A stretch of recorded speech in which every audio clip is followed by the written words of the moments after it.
I never imagined I'd be writing this, but here we are. This is the story of how my own brother betrayed me in the worst way possible. How he took my kindness for granted, humiliated me, and thought he could get away with it. But he was wrong. Very, very wrong. Let me start from the beginning to my brother, Jake, and I had always had a complicated relationship. We were close as kids, but as we grew older, things changed. He became the golden child in our family, the one who could do no wrong. Our parents showered him with praise, excused his mistakes, and acted like he walked on water.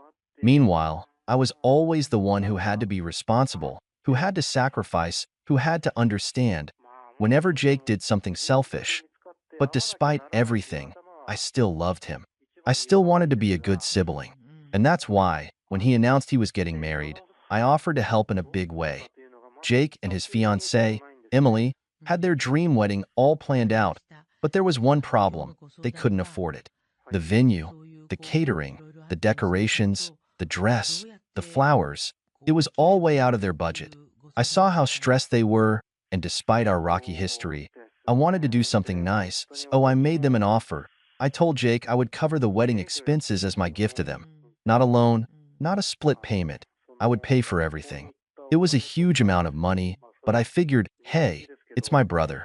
It's a once-in-a-lifetime event. If I could make him happy, why not? Jake was over the moon. Emily cried tears of joy. My parents gushed about how generous I was. It felt good. It felt like, for once, I was truly appreciated. But then, everything changed. The wedding planning went on, and I started noticing something odd. Whenever I asked about my role in the wedding, I was given vague answers. At first, I thought maybe they were just busy. But as time went on, I started getting a bad feeling in my gut. Then, about a month before the wedding, I received a text from Emily. Not even a call, just a cold, emotionless text. Hey, just wanted to let you know that we've decided to keep the wedding small and intimate. We hope you understand. Thanks again for everything. I read the message 3 times, thinking I must have misunderstood. I wasn't invited to a wedding I was paying for. I immediately called Jake. He didn't answer, so I texted him, asking what was going on. Hours passed before he finally responded. Look, we just don't think you fit the vibe of the wedding. It's nothing personal. Hope you're not mad. Not mad. I was fuming.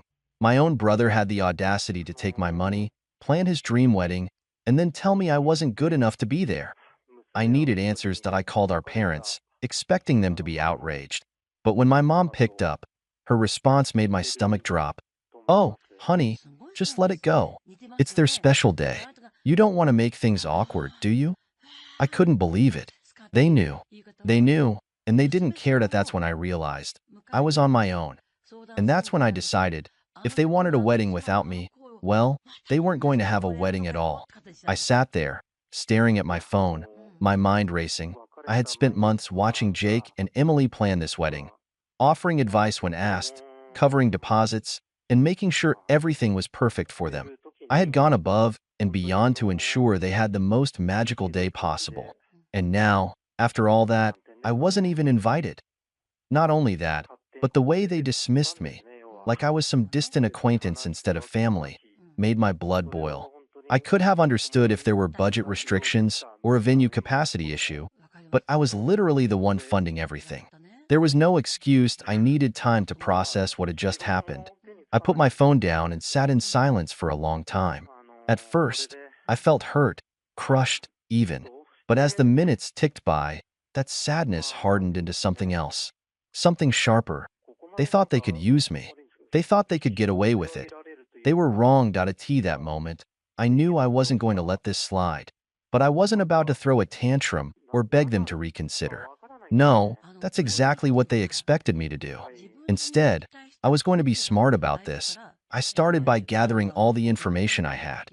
Since I had paid for everything, I still had access to the contracts. The venue, the catering, the florist, the photographer. I had been the primary point of contact for most of these services. And since the payments had come from my account, that meant one very important thing. Everything was still in my name. A slow, calculated plan started forming in my mind. The wedding was still a few weeks away. That meant I had time. Time to make sure that when the big day arrived, things wouldn't go exactly as Jake and Emily had planned. But first, I needed to do some digging. I started scrolling through social media, looking at their posts about the wedding. Sure enough, their small and intimate guest list wasn't so small after all. Dozens of people were commenting about how excited they were to attend. Friends, extended family members, even coworkers, so I didn't fit the vibe, but all these people did. That was all the confirmation I needed. I took a deep breath, pulled up my emails, and started making a few phone calls. First on the list, the venue. I picked up the phone and dialed the venue's number. A polite woman answered, "Hello, this is Willow Crest Events.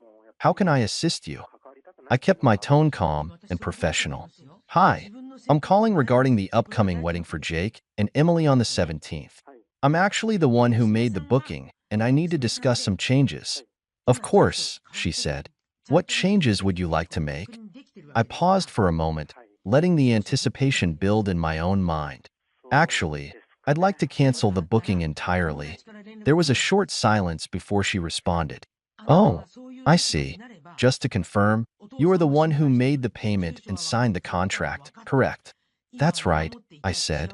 "The contract is under my name, and since I won't be attending the wedding, I've decided to withdraw my support. I understand there's a cancellation fee, but that's fine." She hesitated. "Well, since you're the contract holder, you do have the right to cancel. However, the deposit is non-refundable." "That's completely fine," I assured her. "Just go ahead and process the cancellation. Also, please make sure that any communication regarding this comes directly to me. I don't want anyone else making changes on my behalf." She agreed, and after a few minutes of confirmation, the venue was officially canceled. Point one down. I hung up the phone, already feeling a wave of satisfaction wash over me. But I wasn't done yet. Next up, the catering. Jake and Emily had planned an extravagant menu, multiple courses, an open bar, and a beautiful cake. They had raved about it for months. But once again, I was the one who had paid for it. I called the catering company and repeated the same process. "Hello, I'm calling regarding an upcoming event I booked for Jake and Emily. Unfortunately, there's been a change of plans, and I need to cancel the catering services." The woman on the other end asked if I was sure. "We're just a couple of weeks out, so there will be a cancellation fee. I understand." I cut in smoothly. "Go ahead and cancel everything." After a few minutes, it was done. The caterers were no longer preparing anything for the wedding. Point two down. I smirked, but I wasn't finished. The florist, the photographer, the decorations. I went down the list, one by one, canceling everything. Each call felt like reclaiming a piece of my dignity, like I was undoing every ounce of manipulation Jake and Emily had tried to pull on me. By the time I was finished, the entire wedding had been reduced to nothing but an empty venue, one that they no longer even had access to now. All that was left was to sit back and wait. Jake and Emily had no idea what was coming. The days leading up to the wedding were eerily quiet. Jake and Emily hadn't reached out to me at all, which told me one thing. They were completely unaware that their entire wedding had just been erased. I had to admit, there was a small part of me that wondered when they would figure it out. The venue, the catering, the decorations, surely someone had contacted them by now, right? But no, that I wasn't going to warn them. I wasn't going to give them a single hint. Instead, I waited. Then, the night before the wedding, my phone rang. It was my mother. I debated letting it go to voicemail, but curiosity got the better of me. That I answered with a casual, "Hey, Mom." The first thing I heard was chaos, shouting, panicked voices, my mother's sharp, breathless tone. "What did you do?" I leaned back in my chair, a satisfied smirk creeping onto my face. "I don't know what you mean." "Don't play dumb," she snapped. "Jake just called me. He wanted to check on the venue, and everything is gone. No decorations, no tables, no setup, nothing. The staff told him the booking was canceled." I feigned surprise. "Wow, that's weird. Maybe he should ask whoever actually planned the wedding." Silence. Then she spoke again, quieter this time. "You canceled everything, didn't you?" I didn't even hesitate. "Of course I did. I paid for it. It was in my name. And since I wasn't invited, I figured, why should I pay for something I'm not welcome at?" There was a sharp inhale on the other end. You ruined your brother's wedding. No, I corrected, my voice calm. He ruined it the moment he decided to cut me out after taking advantage of me. I just made sure he faced the consequences. Another voice broke through the chaos in the background. Jake. He was yelling at someone, furious. What do you mean we have no food? The caterer canceled? What the hell is going on? I could practically hear his world crumbling. I checked the time. The wedding was supposed to start in less than 12 hours. Guests would be arriving soon, expecting a lavish event, but they would be walking into nothing. I almost felt almost my mother was still sputtering in disbelief. You really did this? Yes, I said simply, and I don't regret it. Before she could say another word, I hung up. Now, all that was left was to see how the disaster unfolded. The morning of the wedding arrived, and I could already imagine the sheer panic unfolding at the venue. Jake and Emily must have shown up expecting a picture-perfect setup, only to find a cold, empty space. No chairs, no flowers, no food, no music. Just an expensive, hollow room with nothing inside. I poured myself a cup of coffee and scrolled through my phone, waiting, and then, like clockwork, the messages started pouring in. Jake texted, "What did you do? You ruined everything. I hope you're happy." Emily texted, "You are beyond selfish. You knew how important this day was for us." I took my time before responding, sipping my coffee as I typed back a single message. "I wasn't invited, remember? Didn't seem like you wanted my involvement, so I just followed your lead." Silence. For a while, at least. Then my phone rang. Jake. I let it ring out. It rang again and again. Finally, after the fourth time, I picked up. "Let me guess," I said dryly. "Something wrong with the wedding?" His voice was shaking with rage. "Do you have any idea what you've done? People are arriving in a few hours. There's nothing here. No food, no chairs, no flowers. Oh, wow. That sounds terrible," I said, feigning concern. "Maybe you should ask the person who actually planned the wedding." "Oh, wait, that was me." He let out a sharp breath. "You did this on purpose." "Of course I did," I said. "You expected me to pay for everything and then just accept being tossed aside like I was nothing? You used me, Jake, and you thought I'd just take it." I could hear Emily's voice in the background, panicked, speaking to someone else. "Can we get another caterer? Anything?" A second voice answered, "Not at this notice. Everything's booked solid." I could practically hear the blood draining from her face. Jake's voice dropped to a desperate whisper. "Please, we can fix this. If we just get the venue back, maybe we can." I cut him off. The venue was my contract, remember? And they were fully booked for months. So, yeah, that's not happening. He let out a strained breath, and for the first time, there was something in his voice that hadn't been there before. Panicked, I let that silence linger, savoring the moment. Then, just as I was about to hang up, I gave him one final parting shot. "Next time, don't take advantage of people who actually care about you." And then, I hung up. But the story wasn't over yet, because what happened next was even better. I sat back, my fingers still lingering on the phone screen, a feeling of satisfaction spreading through me. For the first time in a long while, I felt like I had control of the situation. Jake and Emily's little world was about to collapse, and I was going to watch it all unfold from the sidelines, knowing I'd played my part. But the real chaos started to hit as the morning wore on. I started receiving messages from friends and family members who had been invited to the wedding. "Aunt Karen, 8:05 a.m. What the hell is going on? I just got to the venue, and it's like a ghost town." "Uncle Ray, 8:12 a.m. Hey, we got here early for the wedding. There's no one here. Did they cancel? What's going on?" The more I read, the more the gravity of the situation hit me. It wasn't just Jake and Emily who were affected. This was spiraling out of their control, and people were starting to talk that I had to admit. Part of me felt a little gleeful, but that feeling quickly shifted as I realized the scale of the disaster. All of their friends, their family, none of them had any idea that this was coming. I began to feel the slightest pang of guilt. These weren't just strangers. These were people I knew, people who had come from out of town, people who had taken time off work to celebrate the wedding. Sure, Jake and Emily had treated me like a doormat, but was this really fair to the rest of the guests? Then again, I couldn't help but remember how they had treated me.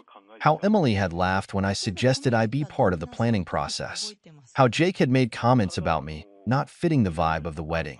They deserved to feel this. I checked my phone again, and the messages kept coming in. Aunt Karen texted, "They're trying to fix it.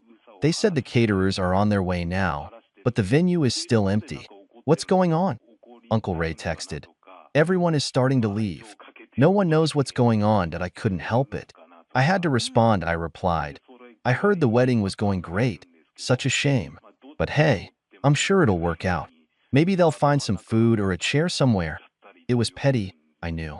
But it was so satisfying to watch the mess ripple through the family. Why now? I was starting to realize something. This wasn't just about getting back at Jake and Emily. This was about something bigger, something that had been building for years.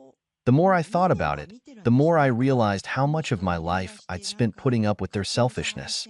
The more I thought about everything I had done for them, only for them to completely disregard me at the first opportunity. And now, they were reaping what they had sown. But the icing on the cake was still to come. The day dragged on. I kept checking my phone, watching the disaster unfold from the comfort of my apartment. The messages kept coming in from family, and at first, they were all filled with confusion. But soon, the tone shifted. Aunt Karen texted, "I'm hearing rumors that the wedding is officially canceled. No catering, no setup, everything just gone?" Uncle Ray texted, "I think they've called off the whole thing. Everyone's heading home. This is crazy. Is this real?" I couldn't help but smile at how quickly things were unraveling. The idea of Jake and Emily having to explain this to everyone, how it was supposed to be the happiest day of their lives, and now it was a full-blown catastrophe, was so satisfying. But as the day went on, something unexpected started happening. Jake and Emily's calls became more frequent, more frantic. At first, I ignored them. But then, I saw the desperate text from Emily. Emily texted, "Please, just tell me you didn't cancel everything. I'll beg you. I'll do anything." Her tone was raw, pleading. She wasn't the smug, self-righteous Emily I knew anymore. Now, she was just someone desperate for help. But why should I give it to her? Why should I be the one to fix the mess that was entirely of their making? Still, I didn't answer immediately. I just let her stew in her panic. Then, about an hour later, Jake texted me. Jake texted, "We're getting married at City Hall today. We need you to help with the venue and food. I'm sorry for everything I said. Please, you're the only one who can fix this now." The irony wasn't lost on me. They literally fired me from the wedding weeks ago. And now, they were begging me to clean up their mess. I could feel the tension building in my chest. Was I really going to just let them scramble around, realizing the full weight of their mistake? Or was it time for me to finally take the upper hand? I couldn't resist that. I replied, "It's a bit too late for that, don't you think? Maybe you should have treated me like family instead of some second-rate guest you could toss aside." Silence. No response, and then, just as I was about to close my phone, the call came in. Jake's voice was quieter this time, almost defeated. "Look, we're sorry. We're really sorry. But the venue won't let us rebook it, and there's no one else to turn to for the catering. Please, please help us." I could hear the panic in his voice, but there was something else too. Something else was happening, something I hadn't anticipated. They were desperate, but so was I. As I listened to Jake's shaky voice, I felt a tug of something unfamiliar, a sense of power. Here he was, pleading with me for help, after everything they'd put me through. After all the dismissive comments, the exclusion, the way they treated me as though I were invisible. Part of me wanted to hang up, walk away, and leave them to face the consequences of their actions. They deserved it, didn't they? They had been selfish, manipulative, and ungrateful, and now they were finally feeling the sting of their own choices. But there was something else, something darker, that I couldn't ignore. I had always been the one to clean up the messes they made, always the one who gave, without getting anything back. I had spent years being the quiet one who didn't rock the boat, who kept my feelings to myself. But this time, I wasn't going to fix their mess. Not unless I got something in return. "Jake," I said slowly, my voice measured, cold, "I'll help, but you're going to owe me. Big time. And I'm not talking about the money you promised me. There was a long pause. What do you mean? His voice was low, almost too afraid to ask. I mean, I said, letting the weight of my words settle. You're going to have to make things right. No more treating me like a nobody. No more excluding me. No more pretending I'm not important to this family. You're going to owe me respect from now on. And you're going to make it clear to everyone that I'm not just the one you use when things go wrong. There was silence again. I could almost hear the wheels turning in Jake's head, as if he were weighing the value of his pride against the very real situation he was in. Finally, he spoke. I can do that. I'll tell everyone. Just please help us. We need you. That was all I needed. The satisfaction of knowing they were cornered, that they had no choice but to admit they needed me. I'll get things together, I said, a sense of finality in my voice. But remember this moment. You don't get to treat people like trash and expect them to always pick up the pieces. I hung up, feeling a rush of satisfaction. The venue was ready to be set up again, but now there were terms, and the real payoff was going to come when I got to see the look on their faces when they realized what had truly happened. But as I prepared to head over, one final message came through. Emily texted, "Please, we'll be forever grateful. Please make this right." I paused before responding. Taking a moment to savor the power I now had over them, I replied, "You'll be grateful when I say you will be. See you at City Hall." With that, I left my apartment, ready to make my way to the wedding. The stage was set, and now it was time for the final act. But there was still one thing I hadn't expected: how this would all end. When I arrived at City Hall, the atmosphere was far from what you'd expect for a wedding. There was a sense of awkwardness hanging in the air, as if everyone knew something wasn't right but couldn't quite put their finger on it. The small crowd gathered in the lobby looked uncomfortable, standing in clusters, whispering among themselves. Jake and Emily were standing by the front desk, looking more like two people who had just been through a war than a couple about to get married. They saw me as soon as I entered, their faces lighting up in a mixture of relief and nervousness. "Thank you for coming," Emily said, her voice shaky. "We really appreciate it." She looked at me, almost pleading, like I was some sort of savior. Jake, ever the prideful one, didn't say much. He just nodded, his eyes avoiding mine, as if he couldn't quite bring himself to admit how badly they had messed up. I walked toward them slowly, taking in the tension that filled the room. There were no flowers, no grand decorations, just a sterile room with a few chairs and a judge standing at the front. It felt more like a courtroom than a wedding venue. I approached the small group of guests who had been invited. They all gave me tentative smiles, but no one was exactly thrilled to be there. Everyone had expected a wedding fit for a celebration, but instead, they were left in an uncomfortable limbo, unsure of what was going on or why everything had been canceled. As I took my seat, I couldn't help but feel a little glee in the pit of my stomach. This was it. Jake and Emily had built their whole day around their carefully crafted image of the perfect wedding, and now it was crumbling in front of them. The ceremony began. The judge went through the usual formalities, but no one was truly paying attention. Emily kept glancing at me, hoping for some sign that everything was going to turn out okay. Jake, on the other hand, seemed to be stewing in his own frustration, no doubt cursing the day he had ever pushed me away. But then, just as the vows were being exchanged, something unexpected happened. The door to the room opened, and a familiar face stepped in, the catering manager from the venue where the original wedding was supposed to take place. Everyone turned to look, and for a brief moment, there was complete silence. Jake's face drained of color. Emily's mouth went dry. "What are you doing here?" Jake asked, his voice cold. The catering manager walked to the front and handed Emily a large envelope. "I think you'll want to see this," he said, his tone flat. Emily tore open the envelope, her hands trembling. As she pulled out the contents, her face shifted from confusion to shock, and then to rage. It was a cancellation notice, a legal document from the venue showing that their booking was, in fact, voided. The contract had been terminated due to unpaid fees, and a substantial fine had been added for the breach. The catering manager spoke up again. "You're lucky I came here to let you know. You should have paid attention to your obligations." It was at that moment, standing in front of a room full of people who had seen it all unravel, that Emily finally broke. I thought we were going to get married today, she whispered, the realization sinking in. Jake's face turned crimson. He stepped toward the catering manager, his anger flaring. This is your fault. You were supposed to keep everything together. But the manager didn't flinch. You should have been more responsible. But hey, I guess that's what happens when you treat people like disposable. I watched the scene unfold, feeling every ounce of satisfaction creep in. Jake and Emily had been so sure of themselves, so sure that they could manipulate everything around them without consequence.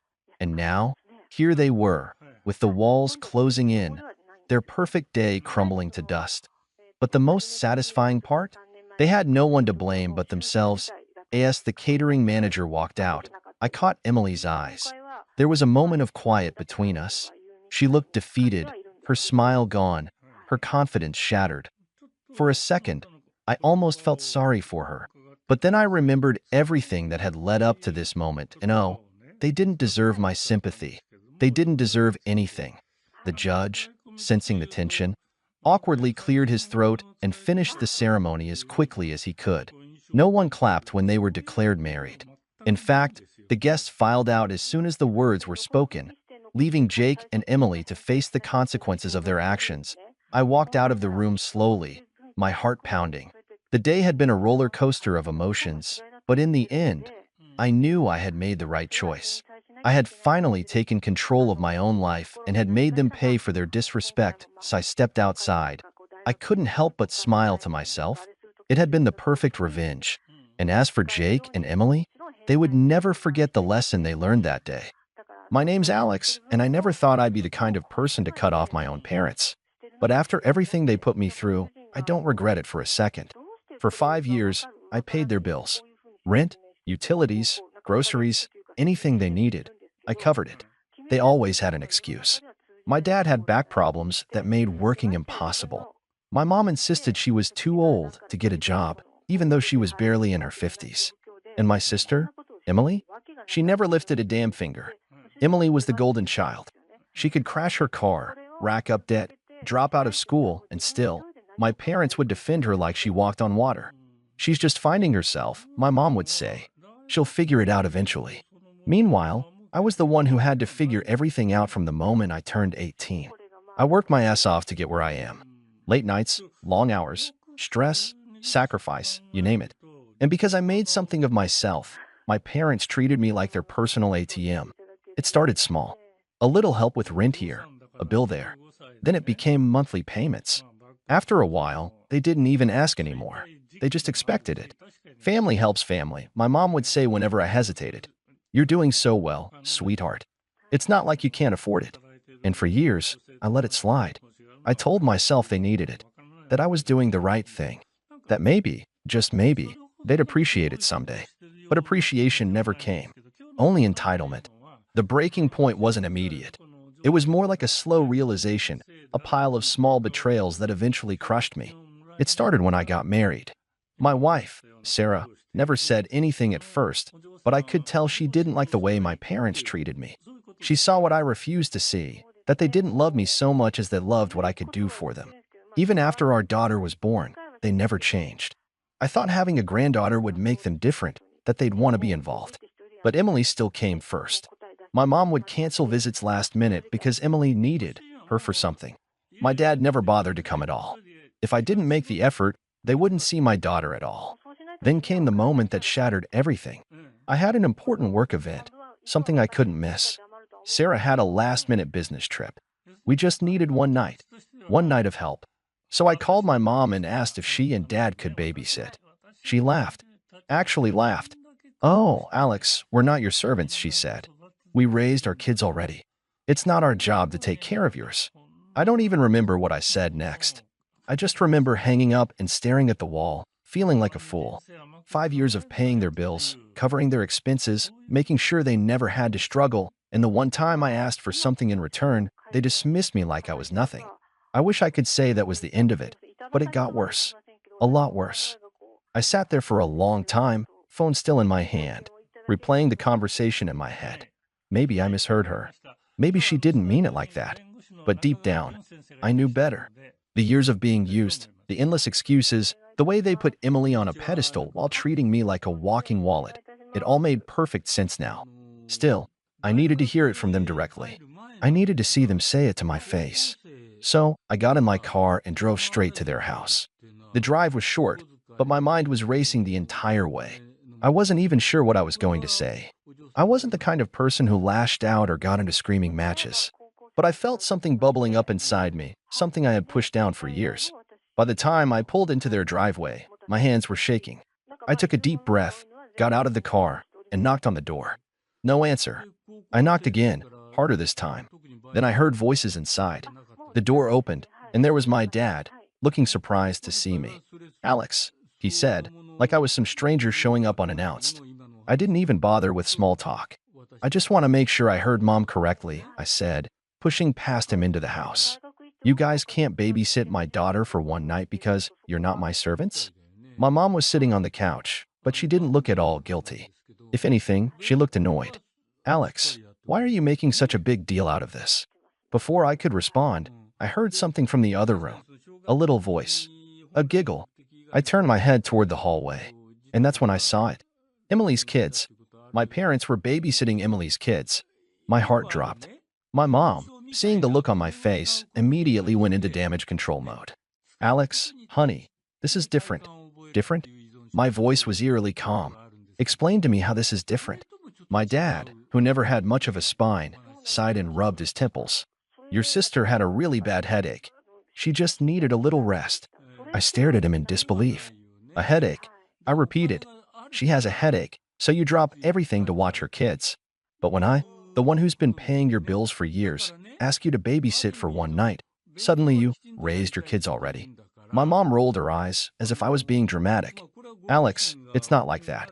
Your sister, Emily, gets everything handed to her," I snapped. "And I get used." My mom's face hardened. "That's not fair. We appreciate everything you do for us." I let out a cold, humorless laugh. "Really? Because it sure as hell doesn't feel like it." Emily suddenly appeared in the hallway, rubbing her eyes like she just woke up from a nap. "Ugh, what is all this yelling?" she whined. Then she saw me and groaned. "Oh my God, are you seriously throwing a tantrum right now?" I turned to her, my jaw clenched. "You're unbelievable." She folded her arms, smirking. "You act like paying a few bills makes you a saint. Maybe if you weren't so uptight, Mom and Dad wouldn't have to pick favorites." Something inside me snapped. I felt this icy clarity, like the final piece of the puzzle had clicked into place. I had spent my entire life trying to earn love and respect from people who never intended to give it to me.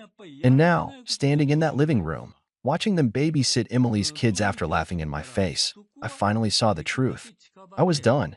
I exhaled slowly and looked at my parents. "All right," I said quietly. "I get it now." Then I turned on my heel and walked straight out the door. I didn't slam it. I didn't yell. I didn't give them another second of my time. But as I drove away, my phone started buzzing. First my mom, then my dad, then Emily. I didn't answer. And that was just the beginning. I ignored every single call. Let them wonder. Let them stew. I wasn't going to waste another second being manipulated. By the time I got home, Sarah was already back from her trip, sitting on the couch with our daughter asleep in her arms. She looked up when I walked in and immediately knew something was wrong. "What happened?" she asked softly. I sat down next to her, running a hand through my hair. "They were babysitting Emily's kids." Sarah stiffened. "You're kidding." I shook my head. "Nope. She had a headache, so of course they dropped everything to help her. But when I asked for one night, one damn night, I got laughed at." She let out a sharp breath, shaking her head in disbelief. "Alex, I know this hurts, but maybe it's a good thing. Now you know for sure." She was right. I didn't know for sure. I wasn't just their second choice. I was their backup plan, their financial safety net. And now that I saw it clearly, I wasn't about to keep playing that role. So the next morning, I took action.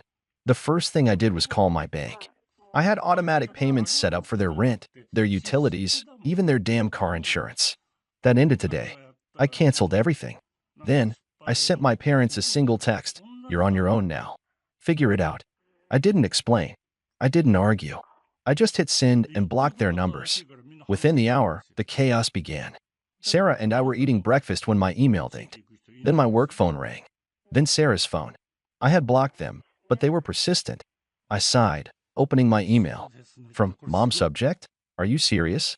The message was exactly what I expected. Alex, I don't know what's gotten into you, but this is ridiculous. Family supports each other. You can't just cut us off like this. We have bills to pay. Your father's health isn't great, and your sister is struggling. I can't believe you'd be this selfish after everything we've done for you. I scoffed. Everything they've done for me? What? Birthing me? That was about where their support ended. Before I could even process that, Sarah's phone rang again. She checked the screen and grimaced. It's Emily. Let it go to voicemail, I muttered. But then, a text popped up from her. Sarah held up the phone so I could see. Emily texted, "Wow, you're actually serious? You're screwing over mom and dad just because you didn't get your way for one night? Grow up, Alex." I clenched my jaw. Of course Emily would twist it like that. Of course she would make me the villain. I stood up, pacing the kitchen. You know what? Let them panic. Let them scream. I don't care anymore. Sarah gave me a proud little smile. Good. They don't deserve another second of your energy. And for the first time in years, I felt free. But the drama wasn't over yet. Because 3 days later, I heard a knock at my front door. When I looked through the peephole, I almost laughed. It was my parents. And they were crying. I stared through the peephole for a long moment, my stomach twisting. There they were, my mother and father, standing outside my house, looking absolutely pitiful. My mother had tears streaming down her face, and my father stood beside her, rubbing his temples like this was all some massive inconvenience. A part of me almost felt bad. Almost. Then I remembered every time they had used me, every bill I had covered, every sacrifice I had made while Emily sat back, doing nothing, yet somehow being treated like royalty. I remembered the laughter in my mother's voice when she dismissed me, like I was an idiot for even asking them to babysit. I felt a fire rise in my chest. Taking a deep breath, I unlocked the door and swung it open. The second my mother saw me, she launched into it. "Alex, thank God. We've been trying to reach you." I folded my arms, leaning against the doorframe. "Yeah, I noticed." My dad stepped forward, his expression a mix of exhaustion and frustration. "Alex, son, we need to talk." "No, you need to talk," I shot back. Because I already said everything I needed to. My mother clutched at her chest like I had just stabbed her. "How can you be so heartless? We're family." I let out a sharp, humorless laugh. "Oh, now we're family? That's funny, because when I needed you, when I needed one night, just one, you laughed in my face. But when Emily has a headache, you roll out the red carpet for her." Mom's face twisted into an ugly frown. "That's not fair. Not fair." My voice rose. "What's not fair is me paying your bills for 5 years while Emily did absolutely nothing. What's not fair is me bending over backwards to help you, only to be treated like an afterthought while she gets to be the golden child. You can sit here and cry all you want, but I see the truth now." My dad sighed heavily, shaking his head. "Alex, come on. We appreciate everything you do for us." I scoffed. "No, you appreciate my money. Big difference." That shut them up real quick. My mom's face crumpled like she was about to start full-on sobbing. We didn't think you'd actually go through with it," she admitted, wiping at her eyes. "You've always been so responsible. So good to us. We thought you'd calm down and fix this." I gritted my teeth. "Fix what, Mom? The fact that you've been using me? That you've been emotionally manipulating me into paying for everything while Emily does nothing? That you take me for granted and act like she's a damn princess?" My mother sniffled. "We're not using you. We just relied on you a little too much." I shook my head. "No, you exploited me. You guilt-tripped me into believing that it was my job to take care of you. But it's not. You're grown adults. If you can't afford your own bills, that's not my problem anymore." Dad, ever the peacekeeper, rubbed his face in frustration. "Look, I get it, okay? We screwed up. We screwed up." I repeated, letting out a bitter laugh. "Screwing up is forgetting to send a birthday card. This? This is years of manipulation. This is me realizing that the only reason you ever treated me kindly was because I was useful to you." My mother shook her head desperately. "That's not true. We love you." "No," I cut her off coldly. "You love what I do for you. There's a difference." Silence. For the first time in my life, they actually seemed speechless. But then, right on cue, my mother did what she did best. She flipped the script. Her sadness morphed into anger, and suddenly, I was the villain again. "You are being so cruel, Alex," she snapped. "Do you have any idea what you're doing to this family? We are struggling. We are barely keeping our heads above water. And instead of helping your own flesh and blood, You're throwing a tantrum over babysitting? My jaw tightened. No. I'm finally standing up for myself. You're being dramatic, she scoffed. You're cutting us off over nothing. I felt a dangerous calm settle over me. Nothing? I echoed. You think this is nothing? I took a step closer, lowering my voice. Mom, I have spent the last 5 years keeping a roof over your head while Emily did nothing. You have drained me, financially and emotionally, and the one time I asked for something in return, you laughed in my face.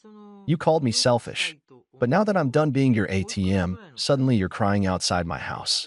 She looked away, sniffling. My dad cleared his throat awkwardly. I nodded, the realization settling in fully. That's what I thought. Mom exhaled sharply, regaining some of her usual venom. Fine, she said bitterly. If this is how you want it, then fine. But don't come crawling back when you realize how much you need us.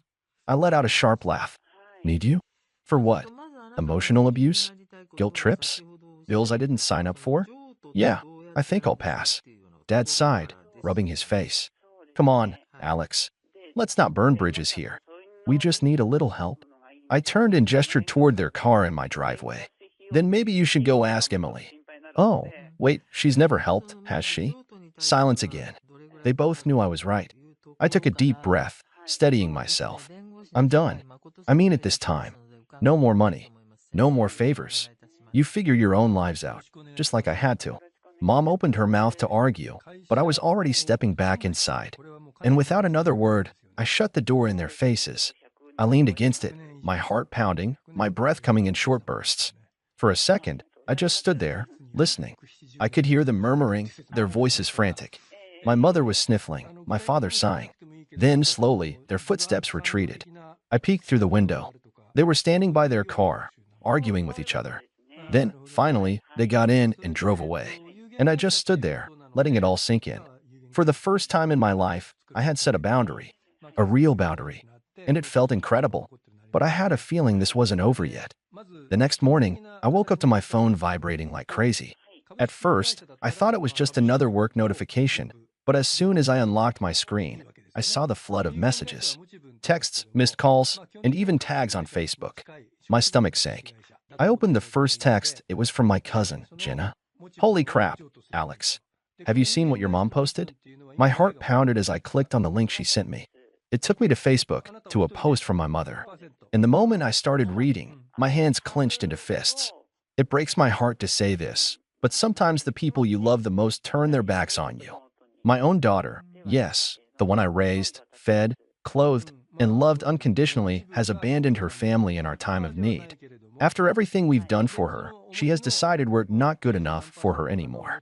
I never thought I'd see the day when my own child would treat me like a burden, like a piece of trash to be thrown away.